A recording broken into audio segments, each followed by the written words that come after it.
Well, there's more food processing plants shutting down, and I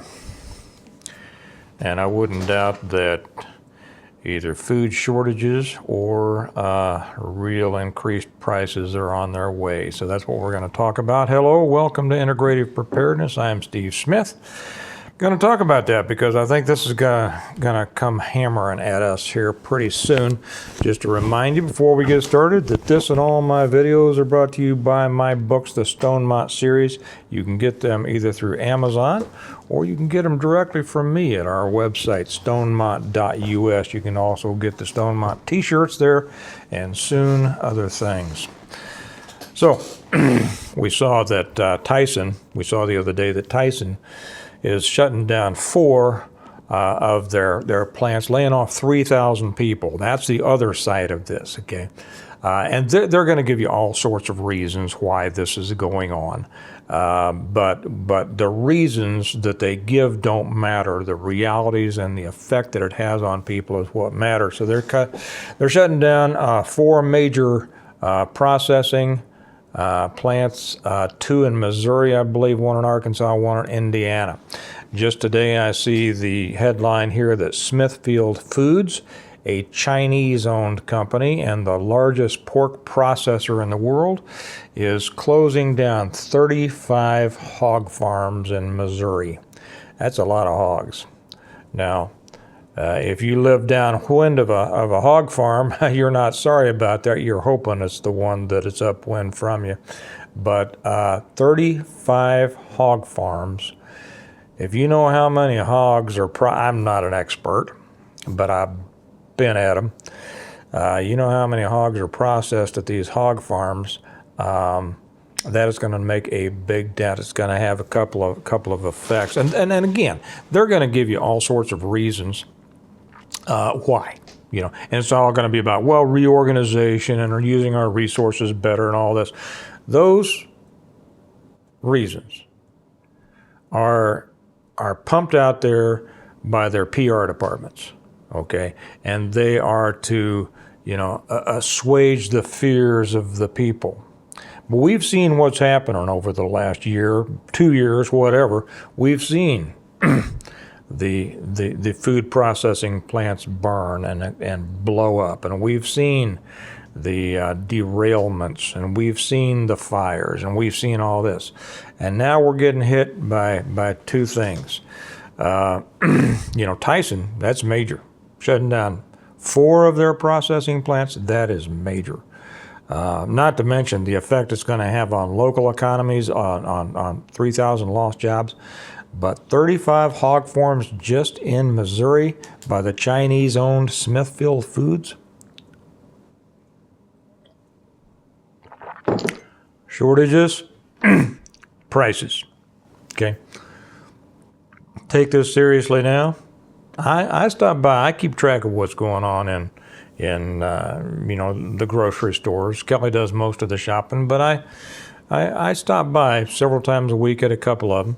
Matter of fact, I talked to one of our to where we get our beef. It's a great place. It's a ranch just west of here. It's Golden Belt cattle beef, and I asked him what he thought about the pressures of the prices and things like that. He says, well, as the price of grain goes up, of course, they're going to have to pass that on, and so we could expect some increases in beef prices. They don't deal in pork. It's all Angus, and but all these things are going to have an effect. But I have seen, as some of you have, the continuing increase in prices, and if this is just happening now between Tyson Chicken and Smithfield Pork, it's going to hit hard, and it's going to hit hard at a time that's very interesting. Not only is it the cost of that, but have you seen the fuel prices going up? Fuel prices are going up. Well, that's just passed on too, because everything you get came on a truck, and truckers have to pay their fuel, and they have to pass it along. So get ready. Realize that it's another one of those things, right? We're getting hit with another lift. you know. But we should be prepared for this. This is what preparedness is all about. No matter what happens, it really shouldn't affect us because we should be prepared. Now, if you, and I'll be honest, it's not going to affect me. Not going to affect me. Maybe a little bit. Okay, I'm going to spend a little bit. Maybe I spend a little bit. We don't eat a lot of pork anyway. We love bacon. You know, bacon is God's, you know, way He shows us He loves us.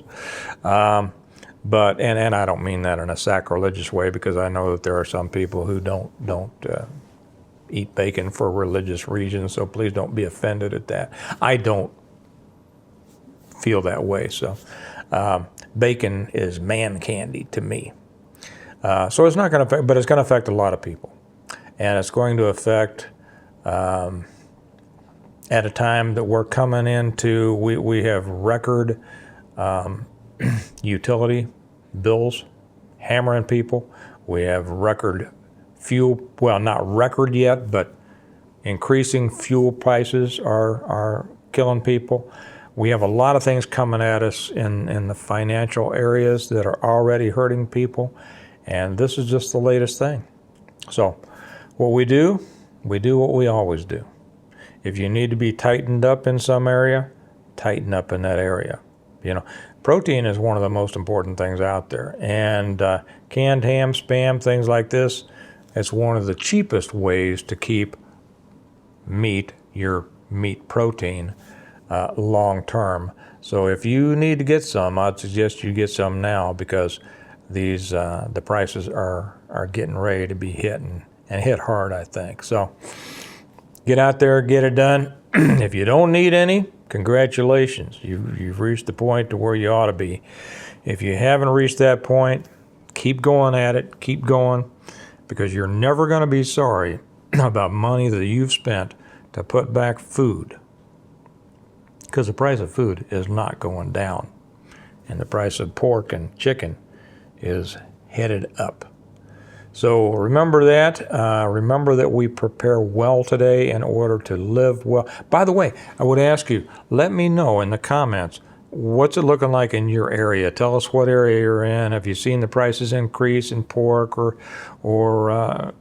chicken or beef or anything? What are you seeing in those prices? Because it might help other people to kind of see. So back to the close. Remember that we prepare well today in order to live well tomorrow. We intend to live well tomorrow. There's no reason not to live well tomorrow if we have prepared. So if you have prepared, you will. And if you haven't quite yet, up your game a little bit so that you will. Y'all have a good day. I'll talk to you later. Bye-bye.